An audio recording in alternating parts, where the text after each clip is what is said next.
বাংলাদেশে বিএনপি নেতৃত্বাধীন সরকার গঠনের পর পররাষ্ট্রনীতি আসলে কোন দিকে যাচ্ছে? বাংলাদেশ কি পাকিস্তানের দিকে ঝুঁকে যাচ্ছে, অথবা বাংলাদেশ কি ভারত থেকে দূরে চলে যাচ্ছে? এই রকমের নানা প্রশ্ন কিন্তু আছে। এই প্রশ্নের মাঝখানে অন্য একটা প্রশ্ন আছে, অন্য একটা প্রসঙ্গ আছে। পাকিস্তান নাকি বাংলাদেশকে গোয়েন্দা তথ্য আদান প্রদানের মাধ্যমে ঢাকাকে কাছে টানার চেষ্টা করছে। এখানে প্রশ্ন আসছে, ঢাকা কি তাহলে ইসলামাবাদের দিকে ঝুঁকে পড়েছে? অর্থাৎ পাকিস্তান যে বাংলাদেশের দিকে কাছে টানার চেষ্টা করছে, বাংলাদেশ কতটুকু এগিয়ে যাচ্ছে? আবার এই প্রশ্ন আসছে যে বাংলাদেশকে পাকিস্তান কেন টানছে? ভারত এখানে কি করছে? আর ভারতের সাথে বাংলাদেশের সম্পর্কটাই বা কি? এর বিপরীতে এই প্রশ্নও থাকছে, তাহলে ভারত থেকে কি বাংলাদেশ দূরে চলে যাচ্ছে? সুপ্রিয় দর্শক, দক্ষিণ এশিয়ার রাজনীতিতে এই মুহূর্তে এই বিষয়গুলো খুব বেশি গুরুত্বপূর্ণ। অনেক আলোচিত বিষয়, অনেক আলোচনা চলছে। এই আলোচনা যেমন চলছে বাংলাদেশে, ঢাকায়, পাকিস্তানে, ইসলামাবাদে, তেমনি ভারতে, কলকাতায় এবং দিল্লিতে। এর কারণ কি?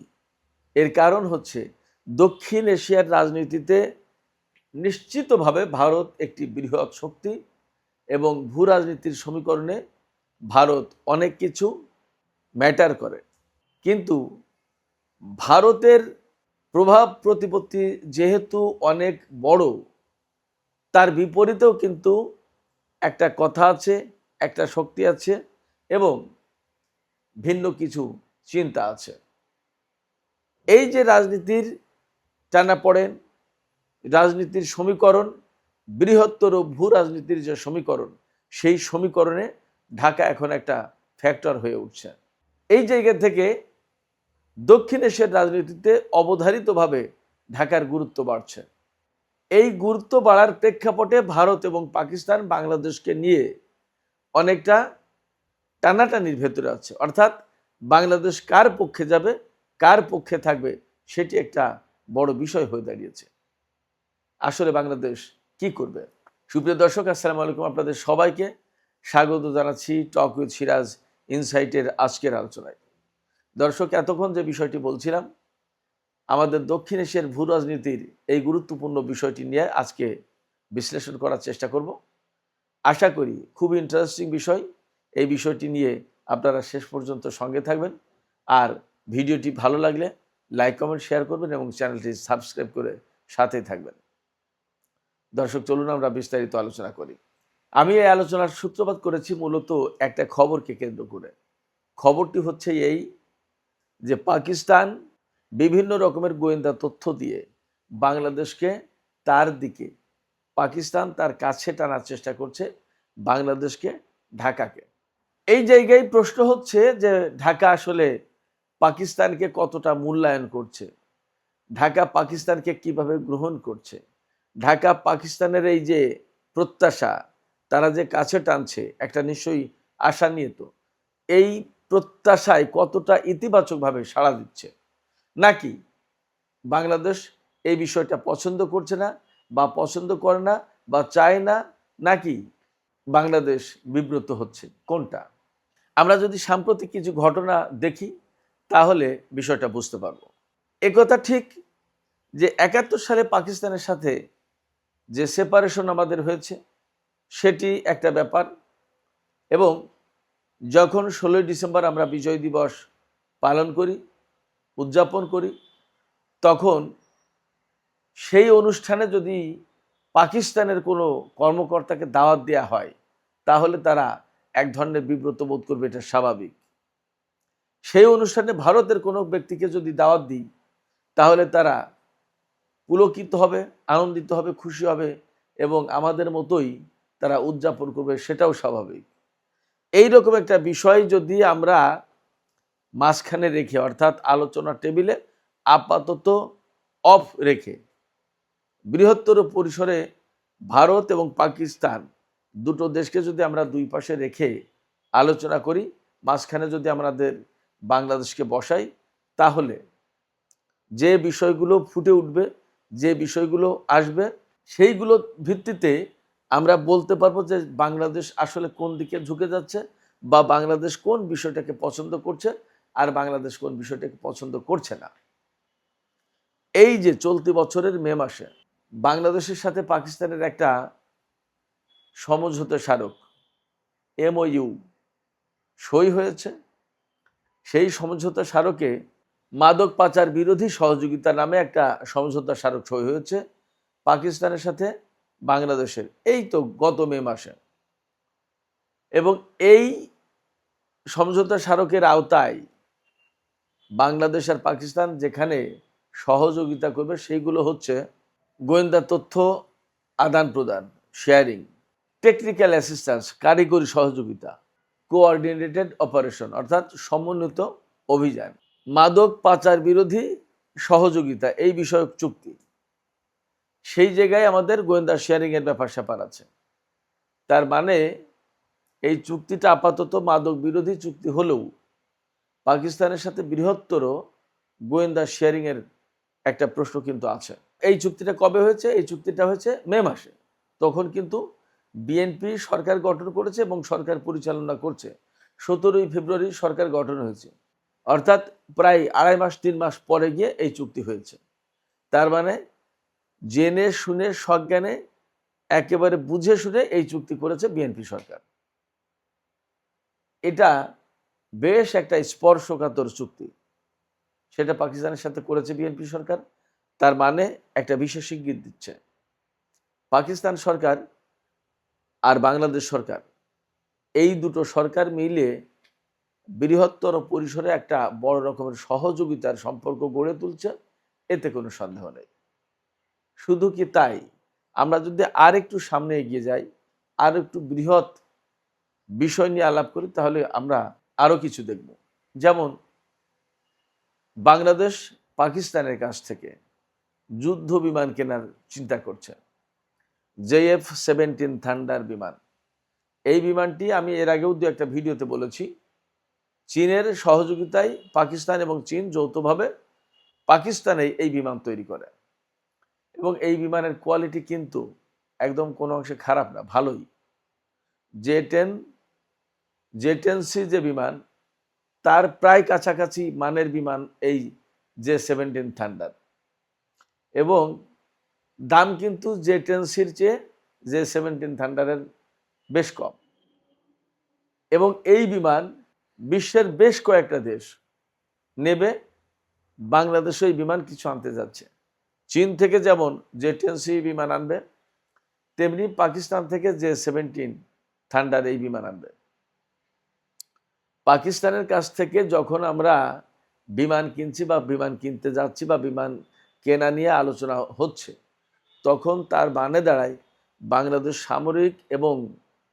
সামরিক টেকনিক্যাল ব্যাপারে পাকিস্তানের সাথে নির্ভরতার সম্পর্ক না তুললেও সহযোগিতার সম্পর্ক গড়ে তুলছে, তাতে কোনো সন্দেহ নেই।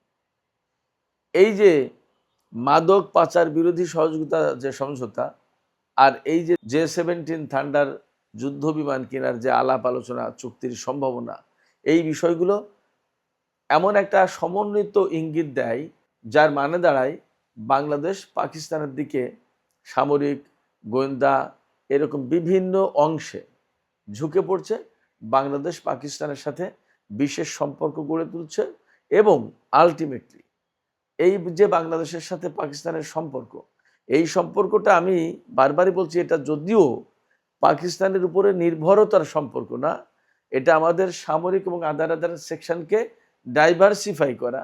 কিন্তু এই বিষয়গুলোকে যেহেতু ভারতের সাথে পাকিস্তানের শত্রুতার সম্পর্ক সবচেয়ে বেশি, সেই কারণে ভারত এই বিষয়গুলোকে বাংলাদেশের জন্য পাকিস্তান নির্ভরতা হিসেবে দেখছে বা দেখবে, যার কারণে ভারত খানিকটা বাংলাদেশ নিয়ে অস্বস্তিতে, এবং সম্ভবত তারই ধারাবাহিকতায় যেমন বাংলাদেশ পাকিস্তানের সাথে সম্পর্ক খানিকটা ডেভেলপ করছে, সহযোগিতার সম্পর্ক বেশ জোরালো করছে, শক্তিশালী করছে, তেমনি চীনের সাথে।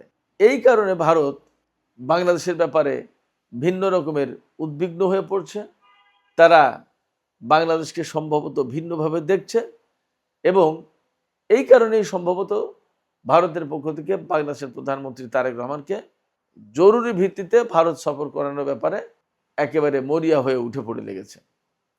কিন্তু একথাও তো ঠিক, বাংলাদেশের প্রধানমন্ত্রী ভারত সফর করলেই যে ভারতের সমস্ত উদ্বেগ দূর হয়ে যাবে তা তো না। বাংলাদেশের প্রধানমন্ত্রীকে ভারতের সফরে নিয়ে গিয়ে তারা কি সমস্ত সবকিছু বাধ্য করতে পারবে যে বাংলাদেশের প্রধানমন্ত্রী এটা করতে পারবে না, ওইটা করতে পারবে না, এই কাজ করা যাবে না, ওই কাজ করা যাবে না, ওই চুক্তি করা যাবে না, এর সাথে কথা বলে দেবে না, ওর সাথে লেনদেন করা যাবে না, এরকম কি বলে দিতে পারবে সব? তাহলে আমাদের স্বাধীন পররাষ্ট্রনীতি, আমাদের স্বাধীন সত্তা, আমাদের সার্বভৌমত্ব থাকে কোথায়? আর ভারত বললে কি বিএনপি সরকার বা তারেক রহমান, প্রধানমন্ত্রী তারেক রহমান তিনি কি তা শুনবেন? অতএব ভারত যা ভাবছে বাংলাদেশ ঠিক সেই অ্যাঙ্গেলে ভাবছে না এবং বাংলাদেশ সেই অ্যাঙ্গেলে কাজও করবে না। বাংলাদেশ এখন সিম্পলি, সহজ কথা, স্বাধীন সার্বভৌম রাষ্ট্র হিসেবে একেবারে স্বাধীনভাবে তার পররাষ্ট্রনীতি থেকে শুরু করে অভ্যন্তরীণ সমস্ত নীতি অনুসরণ করছে। এখানে কারোর কোনো খবরদারি থাকবে না। আমরা ভারতের সাথে ভারতের মতো করে যে সমস্ত সম্পর্ক রাখা দরকার, যা করা দরকার তাই করব। আবার পাকিস্তানের সাথে আমাদের স্বার্থের প্রয়োজনে যতটুকু কাজ করা দরকার তা করব। চীনের সাথেও একই কথা, রাশিয়ার সাথেও একই কথা, আমেরিকার সাথেও একই কথা। সব জায়গায় আমাদের স্বার্থ, আমাদের প্রয়োজন এবং আমাদের জাতীয় স্বাধীনতার সার্বভৌমত্ব এইগুলো প্রাধান্য পাবে। এখানে কার অসুবিধা হচ্ছে আর কার সুবিধা হচ্ছে এটা আমাদের দেখার দায়িত্ব না। প্রথম এবং প্রধান দায়িত্ব বাংলাদেশ ফার্স্ট, সবার আগে বাংলাদেশ, বাংলাদেশের স্বার্থ সবার আগে। এই যে পাকিস্তানের সাথে বাংলাদেশের সম্পর্ক, এই সম্পর্ক day by day build up হচ্ছে এবং যথেষ্ট সহযোগিতাপূর্ণ হচ্ছে, এটা মোটামুটি বোঝাই যাচ্ছে। এবং খুব সম্প্রতি বাংলাদেশের সামরিক গোয়েন্দা সংস্থা যেটা ডিজিএফআই, তার কয়েকজন কর্মকর্তা পাকিস্তান সফর করেছেন এমন খবর বেরিয়েছে। কেমন? আবার ভারতের একেবারে গোয়েন্দা সংস্থা রয়ের যিনি প্রধান তিনি বাংলাদেশ সফর করেছেন। বাংলাদেশের গোয়েন্দা সংস্থার পক্ষ থেকেও ভারত সফর করা হয়, এটা কোনো বিষয় নয়, এগুলো সবই চলে।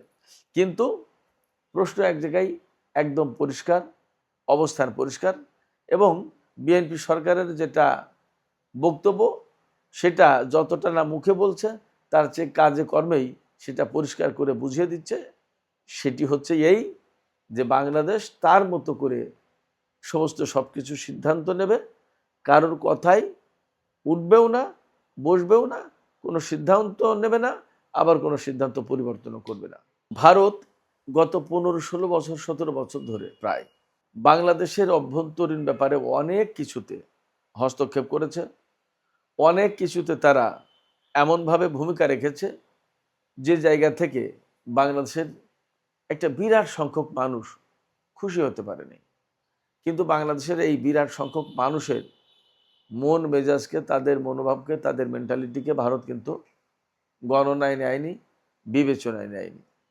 এবং যার কারণে এখন বাংলাদেশের বেশিরভাগ মানুষের, আমি মোটামুটিভাবে বুঝতে পারি বা যা দেখছি, বেশিরভাগ মানুষের ভেতরে ভারত বিরোধিতা বলে একটা বিরোধিতা, একটা অবস্থান আছে, একটা জায়গা আছে। অ্যাট দ্য সেম টাইম বেশিরভাগ জনগণ ভারত মোকাবেলার জন্য কি করা দরকার সে কথাও বলে থাকে এবং তারা বলেই থাকে, একদম প্রকাশ্যে বলছে চীন এবং পাকিস্তানের সাথে সম্পর্ক বেশি করা দরকার। এই অবস্থাটা তৈরি কেন হলো এটা বোঝা দরকার ভারতের।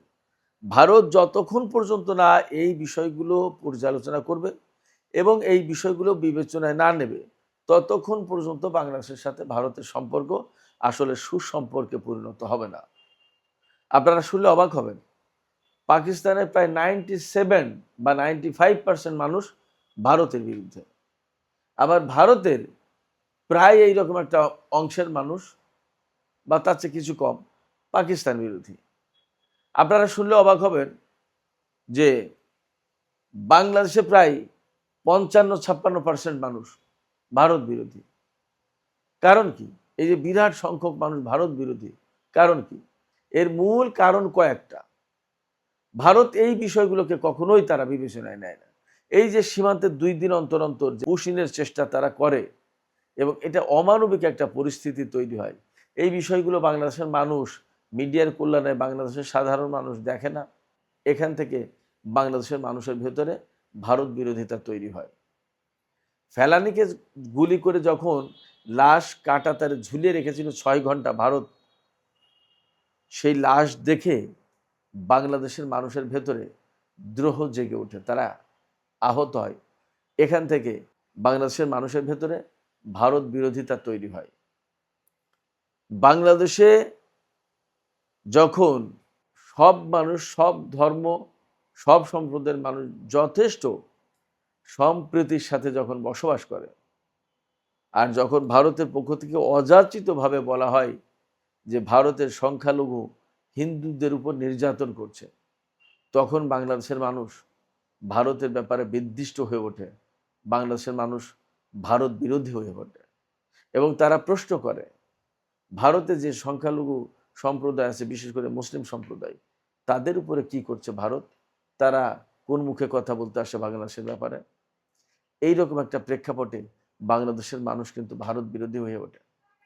যখন বাংলাদেশ তিস্তার পানির ন্যায্য হিস্সা পায় না, উত্তরবঙ্গের বিরাট, উত্তরাঞ্চলের বিরাট একটা ভূখণ্ড মরুভূমিতে পরিণত হয় শুষ্ককালে, আর বর্ষাকালে বন্যায় ডুবে পড়ে।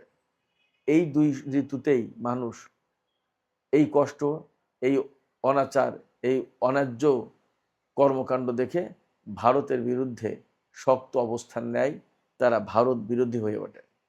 যখন গঙ্গার পানি দেবে কি দেবে না সেটা নিয়ে হুমকি দেয়, যখন এইরকম হুমকি দেয়, বাংলাদেশের প্রধানমন্ত্রী এই মুহূর্তে ভারত সফরে না গেলে আর ভারত সফরের সুযোগ পাবেন না, এইরকম হুমকি দেয়, তখন বাংলাদেশের মানুষ ভারত বিরোধী হয়ে ওঠে। যখন ভারতের একটা বিরাট সংখ্যক মানুষ, বিশেষ করে পশ্চিমবঙ্গের নতুন সরকার আসার পরে বাংলাদেশের বিভিন্ন ব্যাপারে হস্তক্ষেপমূলক বক্তব্য দেয়, 24-এর গণ অভ্যুত্থানের মুখে পালিয়ে যাওয়া প্রধানমন্ত্রী শেখ হাসিনাকে যখন বলে যে বাংলাদেশের প্রধানমন্ত্রী হিসেবে শেখ হাসিনা বাংলাদেশে ফিরে যাবেন এবং আমরা তাকে বাংলাদেশের প্রধানমন্ত্রী করব, এইরকম একটা প্রেক্ষাপটে বাংলাদেশের মানুষ ভারতের বিরুদ্ধে অবস্থান নেয়, তারা ভারত বিরোধী হয়ে ওঠে। এই বিষয়গুলো ভারতকে বুঝতে হবে। 24-এর গণ আন্দোলনের মুখে যে সমস্ত মানুষ ভারতে পালিয়ে গেছে, তাদের আইন আদালতের মাধ্যমে যাদের সাজা হয়েছে, তাদেরকে যখন ভারত ফেরত দেয় না, ফেরত দেওয়ার নামে, পর্যালোচনার নামে, পুনর্মূল্যায়নের নামে টাল বাহানা করে মাসের পর মাস, বছরের পর বছর যখন পার করে দেয়, তখন বাংলাদেশের মানুষ ভারতের বিরুদ্ধে রুষ্ট হয়, ক্ষিপ্ত হয়, ক্ষুব্ধ হয়। ভারতকে এই বিষয়গুলো বিবেচনায় নিতে হবে। ভারতকে বিবেচনায় নিতে হবে রাষ্ট্র বাংলাদেশকে, ভারতকে বিবেচনায় নিতে হবে বাংলাদেশের সরকারকে, ভারতকে বিবেচনায় নিতে হবে বাংলাদেশের জনগণকে, একটা ব্যক্তি, একটা পরিবার, একটা দলকে না। যতদিন পর্যন্ত ভারত এই অবস্থান থেকে সরে না আসতে পারবে, ততদিন পর্যন্ত ভারত বাংলাদেশের আম জনতার বন্ধু হয়ে উঠতে পারবে না। ভারতকে এগুলো বুঝতে হবে। বাংলাদেশ যদিও ভারতের সাথে বর্ডার সিকিউরিটি এবং ইন্টেলিজেন্স শেয়ারিং এগুলো বন্ধ করেনি, কিন্তু ভারতের নানামুখী কর্মকাণ্ডের কারণে বাংলাদেশের সাথে ভারতের সম্পর্ক খুব স্মুথ যাচ্ছে না, ভালো যাচ্ছে না, অনেক টানাপোড়েন সৃষ্টি হয়েছে। বাংলাদেশের প্রধানমন্ত্রী কেন ভারতের সফরে যাচ্ছে না, এগুলো বিবেচনায় নেওয়া দরকার। তারা যে বারবার বলছেন, এই যে বিনা সিকরি গতকাল বললেন যে এটা বাংলাদেশের অধ্যত্বপূর্ণ আচরণ, এই রকম ভাষায় কথা বলা বাংলাদেশের মানুষ তো পছন্দ করে না। এই যে কথা বলা, এই কথা বলার মানে হচ্ছে বাংলাদেশকে ছোট করে দেখা। বাংলাদেশের মানুষ ভারতের কারোর কাছ থেকে বাংলাদেশকে, বাংলাদেশের সরকারকে, বাংলাদেশের মানুষকে ছোট করে কোনো বক্তব্য দেওয়া হোক, এটা চায় না। ভারতকে এগুলো বিবেচনায় নিতে হবে। ভারত যেন কোনো মতে এটা না ভাবে যে বাংলাদেশের মানুষকে তারা খাইয়ে রাখে, তারা পরিয়ে রাখে, তারা দিলে বাংলাদেশের মানুষ বাঁচবে, তারা না দিলে বাংলাদেশের মানুষ বাঁচবে না। ব্যাপারটা এইরকম না, এটা বাস্তবতা না। এই রকম ভুলের উপরে দাঁড়িয়ে ভারত যখন বাংলাদেশকে চোখ রাঙানি দেবে, বাংলাদেশকে আর চোখে দেখবে, বাংলাদেশকে ধমকেশ্বর কথা বলবে, বাংলাদেশ সেটা পছন্দ করবে না। বাংলাদেশের মানুষ ভারতের বিরুদ্ধে ক্ষিপ্ত হয়ে উঠবে। ভারতকে এগুলো বুঝতে হবে। এবং সবচেয়ে বড় ব্যাপার হচ্ছে, ভারত যত এমন করবে, তত ভারতের যারা শত্রু, বাংলাদেশ তাদের বন্ধু হয়ে উঠবে এবং তারাও বাংলাদেশের বন্ধু হয়ে উঠবে, এটা স্বাভাবিক ফর্মুলা। শত্রুর শত্রু আমার বন্ধু, এটা সোজা হিসেব। ভারত যখন আমাদেরকে কোণঠাসা করার চেষ্টা করবে, আমাদেরকে অপমান করার চেষ্টা করবে, আমাদেরকে আটকে দেওয়ার চেষ্টা করবে, তখন আমরা বাংলাদেশ আলটিমেটলি এখান থেকে পথ বের করে স্বস্তির জায়গা খুঁজে নেওয়ার চেষ্টা করবে। এবং আলটিমেটলি তখন চীন এবং পাকিস্তানের সাথে বাংলাদেশের সম্পর্ক ভালো হবে, এটা স্বাভাবিক ব্যাপার। সবচেয়ে বড় কথা, বাংলাদেশের পররাষ্ট্রনীতির ক্ষেত্রে কি প্রাধান্য পায়? আমাদের সবাই বন্ধু, কেউ আমাদের শত্রু না। ব্যাপারটা যদি তাই হয়, তাহলে আমরা সবার সাথেই সুসম্পর্ক রাখতে চাই, আমরা কাউকেই শত্রু হিসেবে গণ্য করি না। কিন্তু কেউ যদি আমাদের সাথে শত্রুতা করে, তখন আমাদেরকে সেই বিষয়টিও মাথায় রাখতে হবে। আপনি আমাকে শত্রু হিসেবে কাউন্ট করবেন, তখন আমি তো আপনাকে গলা জড়িয়ে আপনার কোলে ওঠার চেষ্টা করতে পারি না, এটা হয় না, হবে না, আপনি নেবেন না আমাকে। তখন আমাকে আলটিমেটলি ওইভাবেই বিষয়টা দেখতে হবে। আর যে ব্যক্তি আমাকে যথেষ্ট আদর কদর করছে, সম্মান দিচ্ছে, আমন্ত্রণ জানাচ্ছে, তখন আলটিমেটলি আমি কিন্তু তার দিকে ঝুঁকে পড়বো, তার ভালোবাসাটা গ্রহণ করব। এটা স্বাভাবিক। তার সম্মানটাকে আমি সম্মানের সাথে নেব এবং আমিও তাকে সম্মান করব। এই বিষয়গুলো প্রতিবেশী দেশ হিসেবে ভারতকে বুঝতেই হবে। বিগত 1.5 যুগে ভারত বাংলাদেশের সাথে কি আচরণ করেছে, বিশেষ করে বাংলাদেশের সরকার গঠনের ক্ষেত্রে, এই বিষয়গুলো কি তারা কখনো পর্যালোচনা করে দেখে? তারা কি কখনো এই আশ্বাস দেয় যে আমরা এই ধরনের কাজ আর কখনোই বাংলাদেশের ভেতরে করব না? দেয় না। এখনো তারা শেখ হাসিনাকে আশ্রয় প্রশ্রয় দিয়ে তারা বাংলাদেশ সরকারের, বাংলাদেশের জনগণের চাওয়া পাওয়ার প্রত্যাশার বিপরীতে অবস্থান করছে। বাংলাদেশের সাথে ভারতের সম্পর্ক এগোবে কিভাবে? সুপ্রিয় দর্শক, ভারত, বাংলাদেশ এবং পাকিস্তানের সম্পর্ক নিয়ে আজকের আলোচনা এখানেই শেষ করতে চাইছি। আলোচনা শেষের আগে আপনাদের মতামত জানতে চাই। বাংলাদেশ এই মুহূর্তে যে ফর্মুলা পররাষ্ট্রনীতির ক্ষেত্রে মূলত ব্যবহার করছে, সেটি হচ্ছে এই যে আমাদের বিদেশে বন্ধু আছে, প্রভু নেই, নাম্বার 1। নাম্বার 2 হচ্ছে আমাদের সবাই বন্ধু, কেউ আমাদের শত্রু নয়। কিন্তু কেউ যদি শত্রুতা করে, তাহলে বিষয়টা আমাদেরকে ভাবতে হবে। বাংলাদেশ তেমন নীতি অনুসরণ করছে। বাংলাদেশ সমমর্যাদার ভিত্তিতে পথ চলতে চায়। সেক্ষেত্রে যদি কেউ মর্যাদা দিতে কুণ্ঠাবোধ করে, যদি মর্যাদা দিতে কার্পণ্য করে, বাংলাদেশ তার কাছ থেকে জোর করে মর্যাদাও নেবে না, তার সাথে সম্পর্কও করবে না। ব্যাপারটা এইরকম যদি হয়, তাহলে কি এটা সবচেয়ে স্বাধীন এবং সার্বভৌম নীতির অনুসরণ কিনা? আপনাদের কি মনে হয়? আপনাদের মতামত জানিয়ে কমেন্টে লিখতে পারেন। আর ভিডিও ভালো লাগলে লাইক, কমেন্ট, শেয়ার করবেন এবং কোন ধরনের আলোচনা আপনারা শুনতে চান সেটাও কমেন্টের মাধ্যমে জানাতে পারেন। দর্শক, আজকের আলোচনা এখানে শেষ করছি। আপনারা সবাই অনেক অনেক ভালো থাকুন। টক উইথ সিরাজ ইনসাইটের সাথে থাকুন। আপনাদের সবাইকে অনেক অনেক ধন্যবাদ। আল্লাহ হাফেজ।